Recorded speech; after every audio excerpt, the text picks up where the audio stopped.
दूसरी छोटी उसकी दुश्मन कंपनी को दोगे। इस हरकत की वजह से जो जियांग कंपनी आईपीओ मिलने की वजह से एकदम से बहुत ज्यादा ऊपर गई थी, वो एकदम से नीचे आ जाती है और ये सब जंग भी नोटिस करता है। यहाँ पर जितने भी लोगों ने जियांग कंपनी के शेयर्स खरीदे थे ताकि उन्हें प्रॉफिट हो, वो भी अब लॉस में जाने लगते हैं। इस सब के दौरान गौहान का ये लोग एक्सीडेंट करवा देते हैं और वो हॉस्पिटल में एडमिट हो जाता है। उसे पता ही नहीं चलता कि उसी के जरिए उसके दोस्त और उसके डैड को कितना बड़ा नुकसान पहुंचा दिया गया। अब जैसे ही जियांग कंपनी के शेयर्स बहुत ज्यादा गिर गए थे, वहीं पर ली एक और खेल खेलती है और 4% शेयर्स उसके और खरीद देती है और साथ ही कंपनी के स्टॉक्स को और ज्यादा नीचे गिरा देती है। वैसा इसलिए कर रही थी ताकि जियांग पूरी तरह तबाह हो जाए और उसके बाद वो जियांग की आधी से ज्यादा कंपनी की मालिक बन जाए और फिर उस कंपनी को अपने लिए चलाए। अब ना चाहते हुए जियांग को ये सारी शर्तें ब्लू स्टोन की माननी पड़ती है और वो ब्लू स्टोन के नाम पर ली के चाल में फंस जाते हैं और अपने कारोबार का बहुत बड़ा लॉस करवा देते हैं। और इस लॉस के दुख में उनको हार्ट अटैक आ जाता है। गौहान को जब हॉस्पिटल में हो जाता है तो ये सारी रिपोर्ट पढ़कर वो बहुत ही ज्यादा शॉक में रह जाता है।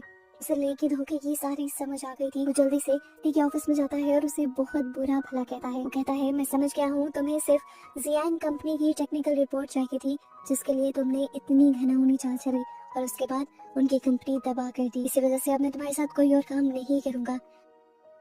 ली भी उसे ताने देती है कि तुम कौन सा बहुत शरीफ हो, तुमने भी तो अपनी सक्सेस और परमानेंट जॉब के लिए सबसे पहले मेरा साथ दिया था और अपने ही टीचर को धोखा भी दे दिया था। वो उसे आईना दिखाती है और कहती है कि तुम ही बेवकूफ थे, तुम्हें ही नजर नहीं आया मैं क्या करवा रही हूँ और आज तुम्हारी ही वजह से तुम्हारे दोस्त के डैड जिसने तुम्हारी यहाँ पर जॉब लगवाई थी वो मौत के मुंह में है। ये सुनकर गौहान और भी ज्यादा टूट जाता है क्योंकि उसे आज तक यही लगता आया था कि उसे जॉब उसके टैलेंट पर मिली थी। उसे जब समझ आया कि जिसकी वजह से आज वो इस मकाम पे था उसी को उसने धोखा दिया तो वो फौरन अपनी गलतियों को सुधारने के लिए जाता है। लेकिन अब बहुत ज्यादा देर हो चुकी थी। जियांग अब मर चुके थे और चैंग गौहान को देखकर बहुत ज्यादा गुस्से में था क्योंकि वो जानता था ये सब गौहान की वजह से हुआ है। वो गौहान को बहुत ज्यादा मारता है और यहाँ से भेज देता है। चैंग के इस रवैये से वो दुखित होता है लेकिन वो उसे कुछ कह भी नहीं सकता था। वो जानता था कि ये सारा रवैया उसी की गलतियों का नतीजा है। अपनी गलती सुधारने के लिए वो जंग के पास जाता है जो कि उससे बहुत ज्यादा नाराज थे, उसकी शक्ल भी नहीं देखना चाहते थे।